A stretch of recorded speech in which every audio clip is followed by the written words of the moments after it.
everyone in the West knows Gavin.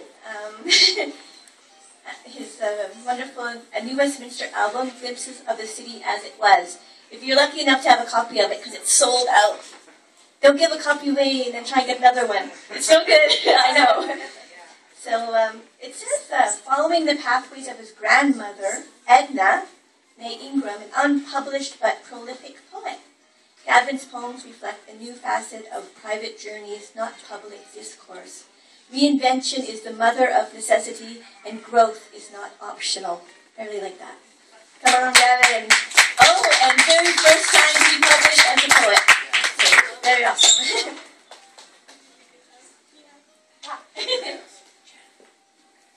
Where's my kiss and hug?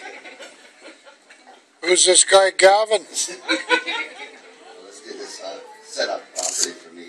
Well, first of all, I get to be the very last person, so I remember being at a retirement dinner where the 14th reader got up and said, okay, well, I've been scratching out my speech to about everything as we mentioned before, so in conclusion, I'll just say, but I wanted to say, first of all, that it's a remarkable bunch of people we have here, and I feel a little bit like a wanderer who's come back and found their tribe. I want to say that it's nice to be part of this tribe of poets in New Westminster, and to realize that I don't have to explain what it means to be a poet. And I don't have to talk about how you can't make a living at it. Other things you have to do is all about your heart, and yes, you struggle, but life is okay too as well. And you don't need therapy really. You just need to have a chance to speak. And so, you know about the therapy, but do you? Exactly. Later on, I'm also going to put a plug in for Poetic Justice later on because I'm going to stick around for that too. And I have a file here, and I'll tell a story about it later. I have my father's lost and found poetry. If you follow me on Facebook, there's a remarkable story about that too. But there's a mystery involved, and so there's a little twig for those that want to stick around for a little bit of the unusual. There you go. So stay after the break, and you will hear this remarkable story, which will make you all feel full of the love of human kindness. And it really is quite a remarkable story. But for now, I'm going to talk about love, and I'm going to talk about loss. Right? Two things that have nothing to do with the historical, but might have to do with the hysterical. So, the first poem I want to read is called Passion Is Not Returning My Calls. Because I like larger print sizes, book is published, then I'm going to be working out a sheet. It is entitled Passion Is Not Returning My Calls. I talk over passion's quiet voice with my bombast, and I miss the gentle expression of her love. Until I have missed the chance to embrace and savor that momentous moment. I can make passion laugh by my innocence, and I can make passion disappear if I say her name. Passion is also running my batteries down. Passion wants me to turn my world upside down, with just the vague and promised hope that she will be there when I do. Passion is not returning my calls. In a state of grace, I graze the surface, glancing but not in mercy. Emerging from the watery depths, dry without a drop of moist experience, I would wet the pages with my tears.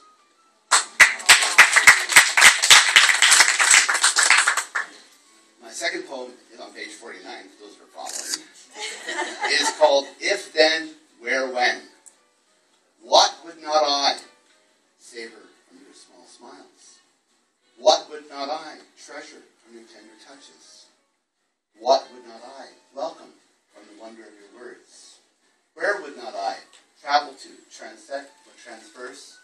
If you could but see past the faults in time's cracked prism, and reach with trust, forgiving your hand back towards me, your breast could span absence's abyss and shatter silence's shield in a single and united yes.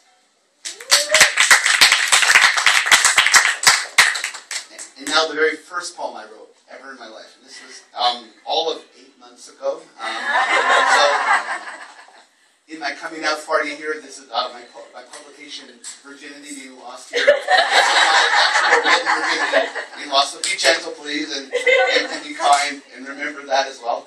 There is a historical anachronism within this. So a full mark for those who spot the inaccuracy of the, if you will, the historic anachronism in this tribute to the more classical and romantic poetic style of the sonnet. It's entitled Re-Romancing to Amuse a this so fates, by matching us, our paths be great. Together hence we shall explore whatever lies ahead before. Since starlight mixes with moonbeams, and magic comes, powerful, unseen, that but a single touch of lips the mighty sun it doth eclipse, and radiance is not concealed, but heart's true aura last revealed. Your words make me sing, for they doth come from you unerring, and never do I find them wearing, lest in kindred souls to your mantle, and as such do they grant all. That could you wish for by this fellow, to know you care makes fear turn jello, and like that wobbly dessert so timid, disappear for fear is unbidden. Instead your verse I do embrace, until such time I see your face. Arrow words, whose might be true, shorten the flight from me to you. Bright narrows navigate through unmarred, at last together, muse and bard. Or more words form a garland dear, and each one strings me happy dear. Such time when soon together be, to find